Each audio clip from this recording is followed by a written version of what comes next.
Hello Suzanne, thank you for being our guest today on the Breakeven podcast. Can you tell me something about how you've been affected by someone else's gambling? So I was impacted by my husband's gambling, my now husband's gambling, and it was both financially, my own finances were completely depleted, and also it really impacted my mental health as well. Wow. How did you actually find out it was gambling, it wasn't something else going on? That's a really good question, because when you go through something like this, you do think it's something else at the time. It took a lot to kind of work out, because there was a lot of secrecy, there was a lot of lies there, and eventually it kind of came out one evening. My husband told me he was supposed to be somewhere and he wasn't, and then it kind of all came out that he'd actually been gambling for some time, and we'd actually lost pretty much everything that we kind of had financially. So yeah. So a massive impact. So can you tell me a bit more about how it affected you? Obviously you said it, financially it was devastating. Yeah. And your mental health had a big impact. Can you explain a bit more about that? Of course. So financially, we actually had inheritance from another family member at the time, and it was there so that we could move out and sort of own our own home for the first time ever. Not only had that gone, but my wages had gone as well, because I hadn't been checking my own bank account. I'd left that to my husband to kind of look after, because I'm not great with money. I wasn't great with money at the time. And of course it kind of has that knock-on effect with mental health as well. Yeah. I felt really depressed. I felt it was my fault. It was really hard for me just to kind of get my head around, really, yeah. So when, everything came to light, how did it actually affect your relationship? It was really difficult to begin with, because obviously there are trust issues. I didn't know, obviously so many questions go through your mind. Is that the only thing that's happening? Is there something else going on? Is it me? That was the big question, is it me?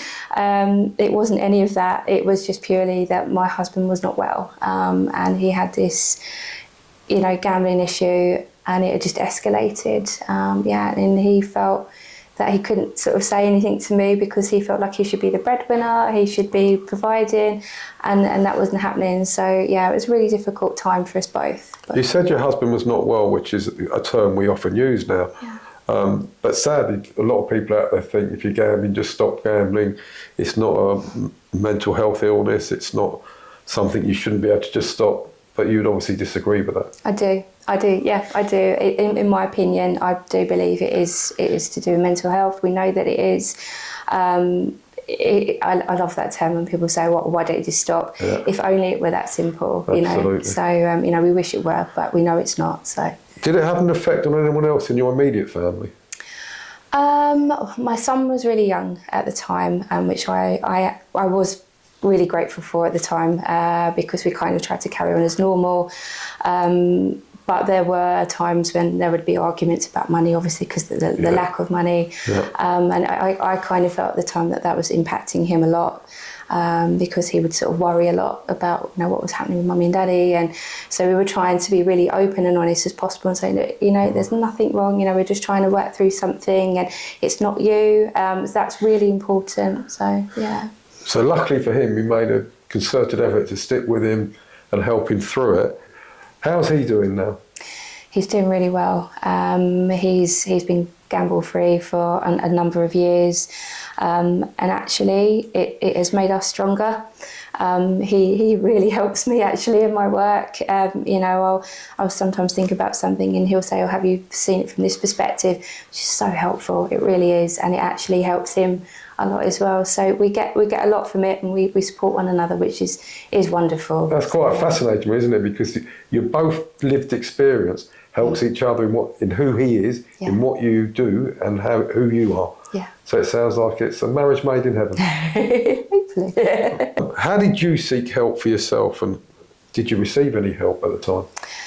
Again, really good question. At the time, my thought was my husband needs help, and of course at the time I didn't know Breakeven even existed, and this is where the problem lied. It was kind of going to the GP GP would then just refer to just general counselling, which are great, you know, but they're not trained like people at Breakeven, or counsellors at Breakeven are, that there is not that understanding. So my husband would go to a session, we would have to pay £60. That, you know, if you've been through something like this, and that itself must have been a bind. Absolutely, you know, luckily we had support from family members, otherwise it would have been impossible. So yeah, but for myself, I think I talked through it with a counsellor, but again, very little was kind of explored. Did you feel at that time that the help, you didn't need the help, or help wasn't out there for you? It's more about getting your husband better, and then you would benefit from, rather than, as we now know today, that helping people affected by problem gambling is a big part of what you now do and we do. Absolutely, yeah, I think that's exactly it. Yeah, I was so focused on wanting to help him because I thought it was my duty to help him. You know, I had to help him. He was poorly, not me. But it's only when you kind of step back from it and you actually work in this role that you think, my goodness, well, yeah, I really did need that support, and it would have helped me a lot, I think, yeah. So how do you think it may have helped you at the time if something would have been about, or you were aware of, you know, services like we've got now within the National Gambling Support Network? I think I would have felt less alone. Definitely, for sure, because it can be so isolating.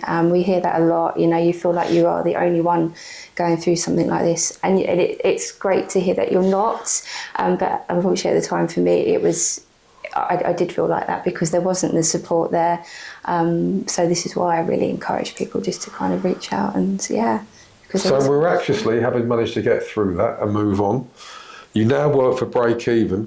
What made you want to get into working with problem gamblers, with working with people that are affected by someone else's problem gambling?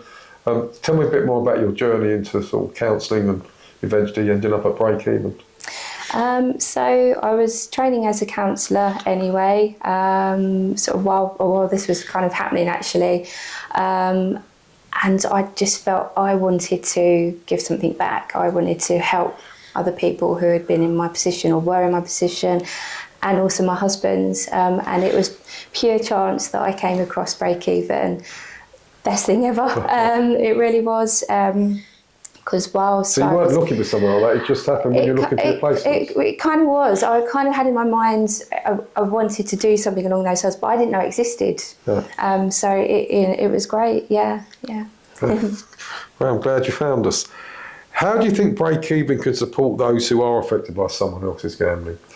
In so many ways. You know, obviously we offer one-to-one counselling. We've now got Sally's wonderful groups with Wings, which is just so fantastic. It's creating that safe space for them to be with other people that are going through a similar experience. So many other different things that we offer as well in terms of groups, and yeah. Can you just tell me a bit more about Wings? So Wings is women in need of gambling support. Sally, one of our other wonderful counsellors, she runs 3 groups each week. One specifically for partners that are affected by gambling. I know for sure that had I been aware of that when I was going through this, that would have been my go-to. So yeah, it's so important that we've got that support in place. So it's nice to see that there's a lot more support available now than what there was back in your day. If there's something you could change within the whole of the network to really get the subject of affected others and work, is there anything you would suggest that needs to be done within Breakeven or within the wider network? No, you know what? I think because we're learning all the time, aren't we? Especially with what we do, there's things coming out all the time that we kind of look into, or we adapt, or you know, there's another group that we can kind of put together. It very much depends on what the client's needs are. And I think because there is so much support now from the NGSN that we offer as a whole network, there is definitely something out there for everybody who has been impacted by someone else's gambling. It's been a real pleasure to see you grow within the way you're working within Breakeven. What do you enjoy the most in your role at Breakeven? And maybe just tell us a bit more about some of the things you've done since you've been with us. Oh, right. Oh, gosh, that's a really big question. But so many things. I love my role because it is so varied. I'm not just a counsellor. I do a bit of engagement as well, which is great. I want to sort of roll out a group that I'm sort of working on at the moment. At the moment, it's sort of aimed at people who are gambling or have been gambling, but I would also really like to focus on one for affected others as well, so that we've got two running side by side, but an outdoor group, because we know in therapy nature is absolutely wonderful to use in therapy. So that's my vision. So there's lots there for me to be working on. So it's a bit, and watch this space with what may or may not be coming up.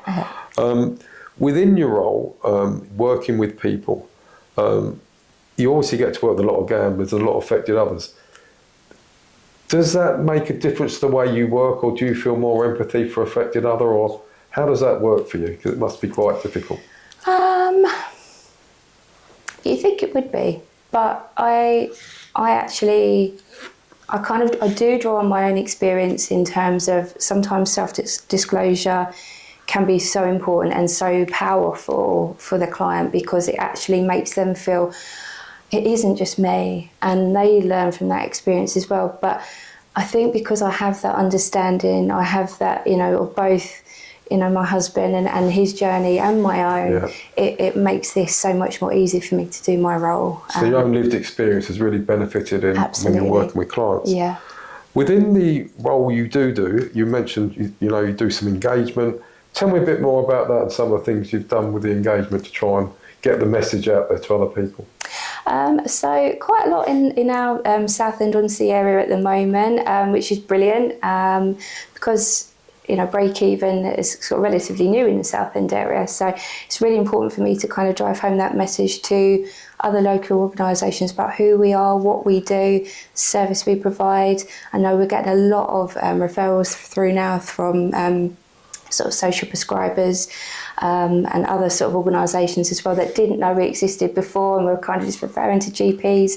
We're here now, and this is what we do. So my goal really is just to kind of keep driving home that message about who we are and what we do, and that support is available. And that's so important, isn't it? Because what we don't want, or hopefully what we're moving away from, is when people get impacted by gambling harms like you did, not knowing where to go, going to a GP, having counselling with a generic counsellor who doesn't really know how to work with gamblers, and although they do their best.